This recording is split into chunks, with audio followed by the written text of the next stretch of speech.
দেখো বন্ধুরা, আজকে একটা ভিডিও নিয়ে চলে এসেছি, কোনো ব্লগ আমি এখানে শেয়ার করছি না। আজকে আমার আর মেয়ের হেয়ার কাটিং হবে আর আমার ফেসিয়াল হবে আর কি। তা এখন হচ্ছে সন্ধে হতে যথেষ্টই দেরি আছে। এখন তোমাদের গুড আফটারনুন জানাই। আশা রাখি তোমরা সবাই খুব ভালো আছো। আমি তোমাদের মতোই আছি আর কি। প্রত্যেক বছর পুজোর সময় বছরে একবারই আমি হেয়ার কাটিং করি, আর মেয়েকে 3 মাস বা 6 মাস, 3 মাস না 6-7 মাস অন্তর একটু করে ছেঁটে দিই আর কি, তাহলে চুলের গ্রোথটা ভালো হবে আর কি। তা তোমরা যারা পুরনো বন্ধু তারা তো সঞ্চিতাকে চেনোই, ও আসে আমার বাড়িতে প্রত্যেক মাসে মানে ফেস মাসাজ করতে আর কি। তো সেটাই ওকে ডেকেছি। যে কোনো উৎসব মরশুম যারা শুরু হয়ে গেল, এই জগদ্ধাত্রী পুজো, এমনি অক্সিজেন ও আসতে অসুবিধা হয় না, তবু একটা সময় দিয়ে আসতে পারে, কিন্তু এই সিজন পড়ে গেলে না ওকে পাওয়াটা খুব মুশকিল হয়ে যায় আর কি। তা ও বলেছিল বৌদি পরপর 2 দিন এসে তোমার করে দেবো, একদিন হেয়ার কাটিং করে দেবো, আর মানে মুখে যে মানে ফেসিয়াল করি, ফেসিয়ালটাও বছরে আমি একবারই করি, সারা বছর ফেসিয়াল করি না, সারা বছর শুধু মাসাজটা করি আর কি। তা আমি বলেছিলাম না তোমার এরপর তোমাকে পাওয়া যাবে না, তুমি বরঞ্চ একটু দেরি করে এসো, তাতে কোনো আমার কোনো অসুবিধা নেই, একবারে 2টো কাজ করে দিই তুমি যাবে। তা ও দেখলে পরে বলে হ্যাঁ বৌদি ঠিকই বলেছে, আমার আবার পরের দিনে আমার আরও কাজের চাপ আছে।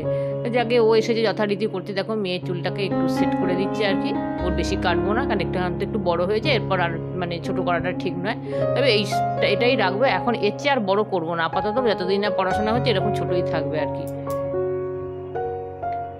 সঞ্চিতার মতন কাজ করে যাচ্ছে, আমি ওর সাথে কথা বলছি আর এটা ভিডিওটা শ্যুট করছি আর কি।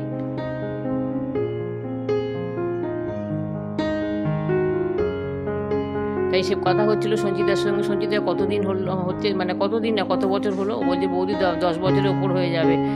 ঠিকই বলেছে, ও 10 বছরের ওপর মানে প্রায় 12 বছরই ধরো না ও আমার বাড়িতে আসে আর কি নিয়মিত।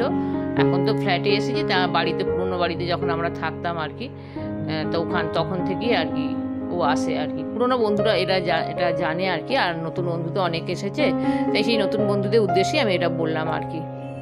আর আমি তো বাইরে একদমই বেরোতে চাই না, আমার বাইরে বেরোতে হলে আমার গায়ে জ্বর আসে। আমার নিচে নামলেই অনেকখানে পার্লার আছে, কিন্তু আমি ও যেতে আমার ভালো লাগে, আমার বাড়িতে বসেই সব কিছু করতেই ভালো লাগে। এই যে দেখো এইবার হচ্ছে আমার কাটিংটা শুরু করে দিয়েছে আর কি। আমি ওকে কোনোদিনই প্রথম দিকে বলতাম এরকম করো হেয়ার কাটিং বলো বা মাসাজে, তো যখন আস্তে আস্তে ওর প্রতি একটা বিশ্বাস বা আস্থা রাখতে পারলাম যে ও ঠিকঠাকই আছে, তখন কিন্তু ও যেরকম বলে তারপর থেকে এখন ও যেটা বলে আমি সেটাতেই আর কি আমি বলে দিই, তুমি বোঝো কোনটা ঠিক হবে। তা সেই মতনই ও হেয়ার কাটিংটা করেছে, এটা অ্যাডভান্স কাট আর কি।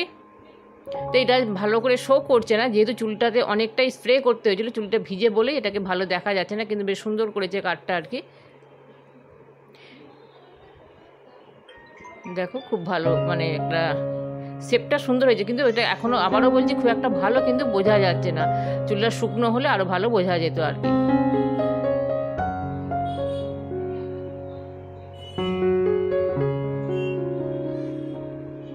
ও অনেকবারই চেষ্টা করছে, এখন ভিডিওটা শ্যুট করছে আমার মেয়ে, তা মেয়ে সেটা আর কি বলছে আর কি ওকে, যে দিদি এটা ঠিক হচ্ছে না আর কি, মানে ও তখন বললো এটা চুলটা মানে ভিজে আছে বলি ঠিকঠাক হচ্ছে না, আসছে না আর কি। তো বললো বৌদি আমি হেয়ার ড্রায়ার দেবো না, তো হেয়ার ড্রায়ার দিতে ও রাজি হলো না। আমিও মানে পছন্দ করি না, তা প্রয়োজনে দিতে হয়, তো বললো না বৌদি হেয়ার ড্রায়ার দিতে হবে না, থাক ওটা এমনি অটোমেটিক্যালি শুকিয়ে যাক।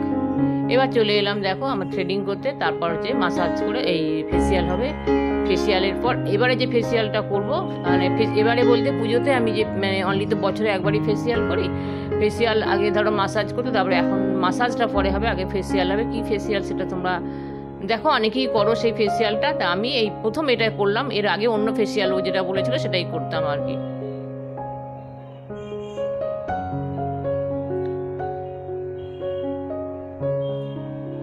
এই যে এটা বুঝতেই পারছো চারকোল ফেসিয়াল, ও ও চারকোল ফেসিয়াল দিয়ে করেছে, খুবই সুন্দর আছে। ফার্স্ট টাইম আমি এটা ফার্স্ট টাইম করছি আর কি, এর আগে অন্য ফেসিয়াল করতাম।